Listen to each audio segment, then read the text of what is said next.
This is an interesting one. Do you really need a dedicated camera to make money with stock photography or stock video? Or is the phone already in your pocket good enough? Let's talk about it. I'll be honest with you guys here from the beginning. You all know that I wouldn't trade my camera for commercial work at all.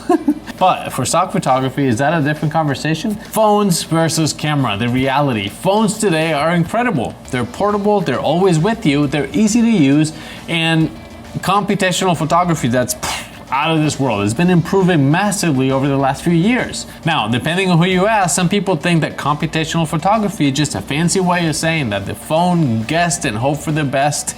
And yes, I'm looking at you, Android users, trying to convince us that your 200 megapixel sensor is basically a medium format. Cameras, on the other hand, are a different story. They're bulky, they're heavier, they take up space, they need memory cards, they need batteries, the lenses are all over the place. You need bags and all this other stuff. And let's be honest, most people don't want to deal with menus, with camera settings, firmware updates that somehow always fix one thing and break another. So right away, you see that we have a problem, because in stock photography, the best camera is the one that you have with you. We need to define something important. Stock photography is not just pretty pictures. Stock photography is commercial photography. We're creating images and videos that help sell or promote something. That could be vacation, travel, it could be health and fitness, it could be a business concepts, climate change, education, even something as simple as your pet brushing its teeth. That's stock photography. So the real question becomes, do you need thousands of dollars in gear to capture commercial ideas, or could you do it with what you already have? Let's start with the most important question. What phone do you actually have right now, do you currently have? Because that matters more than people think. I have an older iPhone 11 Pro. Video, yes, it can still work, but photos, it starts to struggle compared to modern standards. Now, let's compare something like a brand new iPhone 17 Pro. That's a massive jump. That's 7 years of smartphone development. That's like 49 in dog years. Or in camera terms, that's like going from a Nikon to a Canon camera. All right, back to the iPhone 17 Pro. The question is not, is it better?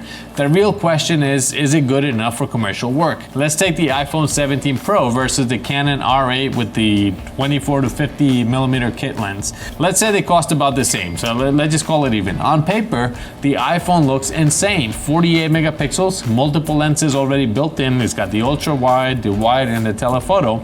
It has AI noise reduction, background blur simulation, HDR stacking, a computer in your pocket that takes great photos and video. It's extremely easy to use. You just point and shoot. Now let's look at the camera, and yes, it has auto mode like any other camera, but it's a camera. And everyone knows that real photographers only shoot in manual mode. So obviously now you'll have to sign up for my photography course or buy my booklet so you can learn how to master manual mode. Truly, it's the easiest way to become a professional photographer. All right, that was a joke, but the links are down in the video description. Now, let's slow things down a little bit, because this is where things matter. Phones make everything easy. You shoot, you edit, you keyword, and you upload all from one device. You don't need a computer anymore. You can literally upload your stock files while sitting at dinner with your friends. They'll just think you're scrolling on Instagram or something. Nobody needs to know you're working. But there's a trade-off. Phones are limited by physics. They have small sensors, small optics, tiny lenses, and a lot of software doing its best to convince you that it's not a small sensor. And yes, it works sometimes, but it's still not the same as real optics. This is the core difference. Cameras give you larger sensors, better dynamic range, real depth of field control, interchangeable lenses, true focal lengths, better low light performance, and the ability to argue with strangers online about brand superiority for the next 15 years. That's why I have Canon. Phones give you convenience, speed, accessibility, and the ability to accidentally take a great photo without knowing how you did it. One is control and quality, the other is speed and simplicity. So which one wins for stock photography? Now, here's what people expect a simple answer, but there really isn't one, because the truth is, yes, kind of, but also not really. The most important factor in stock photography is not the camera, it's whether you have it with you. If carrying a camera like this, a full setup and backpack and all this stuff is too much work, you're not gonna take it with you. And if you don't take it with you, you're not gonna shoot anything. And no camera, a Canon, Nikon, or Sony, or my dad's old Pentax that's sitting over there from the 50s, they're not gonna make any money sitting at home. Now, on the other side, When you carry a camera, you're intentional. You're going out to shoot. You're gonna think differently. You're gonna compose differently. You're gonna look for commercial opportunities. That intention is what sells stock photos and videos, not megapixels, not brand loyalty wars, not who has the sharpest 2.8 kit.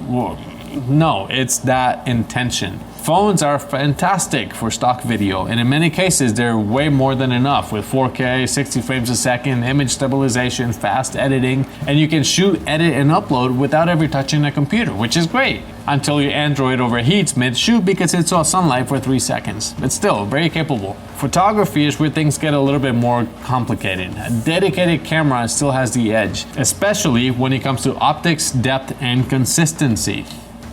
You're not gonna replace this with that. Just not gonna happen. But only if you use it. At the same time, the phone isn't automatically gonna make you a better photographer neither.